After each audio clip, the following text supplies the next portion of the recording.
Ready? I had to come for the honorary Pierce. Oh, okay, yeah. Yep. All right. Ready to go? Here we Yep. go. All right. How old were you when you first experienced the Little Brown Jug, and do you recall what your first experience or first impressions were?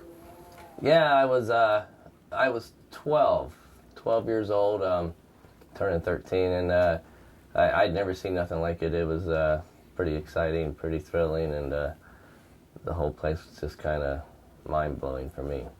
Now, was there any other career path that you considered other than being a driver or trainer, or was this something you wanted to do? Yeah, no, you know what? Ever since I can remember, I wanted to drive, and just been involved with the horses my whole life, and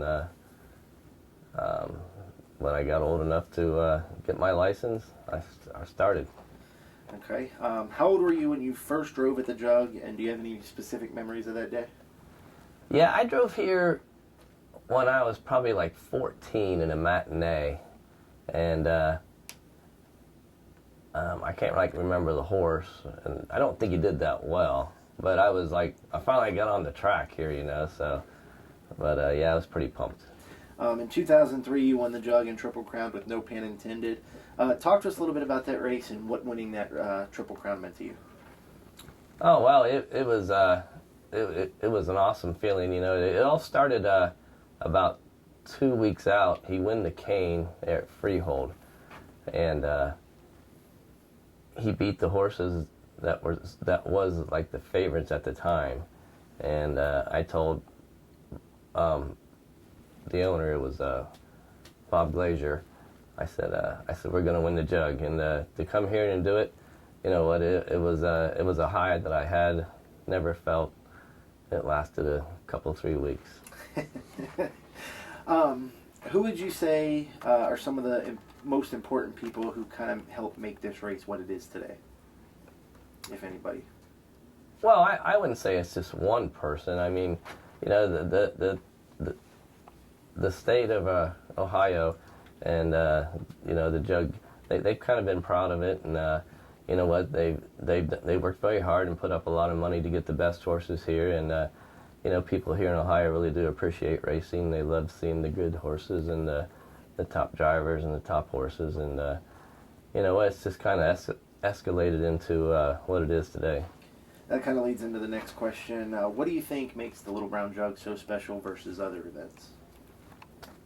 Well, you know, it's a leg of the Triple Crown, and I'm sure when it started out, you know, it was probably the money they went for. You know, made it kind of special, and it was just been, you know, it was 2 heat racing, and it was just good racing, and like I said, it brought all the top horses here and top trainers and top drivers, and you know, it's just kind of it's been a good time. Now, what has probably been talked about as one of the greatest races of all time was All Bets Off, Wiglet Jiglet, and Lost for Words. Talk to us about that race, and you know, how you kind of felt before and after, and where does that race kind of stack, do you think, in harness racing? Well, I definitely think it was one of the better Jugs. You know, Lifetime's race was similar to that type of race. That day there, my horse, he won his elimination, very handy, and like, he was nowhere near as good as Wiglet Jiglet was. But we were here on the half, and Wiglet Jiglet didn't get off the gate very well and was having trouble, and so I made the front pretty easy. And the only thing different I would have done, if he would have came earlier, I would have had to turn him loose, but he never got to me until we was going to the half, and I just at that point, you know, my horse, he was a good horse, and he put out a big effort that day. You know, just Wiglet beat him right at the wire, and I thought I had it won at the head of the stretch. But you know what, it was pretty thrilling for everybody involved, and I'm sure the fans got their money's worth that day. Now, the following year, you won the Little Brown Jug with betting line in 149. Was that kind of like a resurgence, so to speak? You know, was it nice to get back in it and get back to the winner's circle? Yes. You know, I'm always glad to come here with a favorite. I'm always glad to come here, you know, and to have a favorite.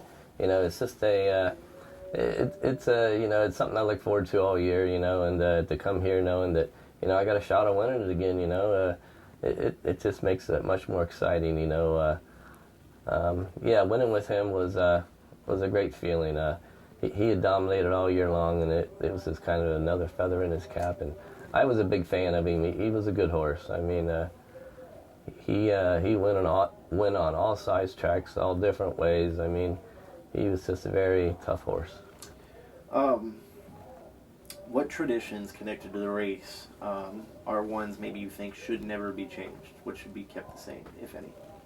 Well, I definitely think the heat racing separates it from everything else, and I'm a fan for it. I mean, you know what? It's Jug Day. It's not it's not Jug. The final of the Jug. It's Jug Day. And it has its its own character, animosity, whatever you want to call it. It's got its own feeling, and you know what? I don't think they should change anything. How do you think the Jug can be sustained and advanced going forward? Well, it's the same old answer. Money. You know what? Bigger purses. You know what? There's a few things that I would do here that a slanted starting gate. There's a few things I think that would maybe spark some change. But the biggest thing is the money. It is a leg of the Triple Crown, which we got a horse this year going for it. So it's still got its tradition and the thrill of it. Last question. You have 4 Little Brown Jug victories. If you score the victory this year, it'll be your 5th victory. What would it mean to be one of the all-time leading Jug winners? Oh, that would be great. That's what I'm going for. I'm gonna keep going as long as I can. I'm 53 now, and hopefully people keep giving me horses that have shots to drive to win it. Okay.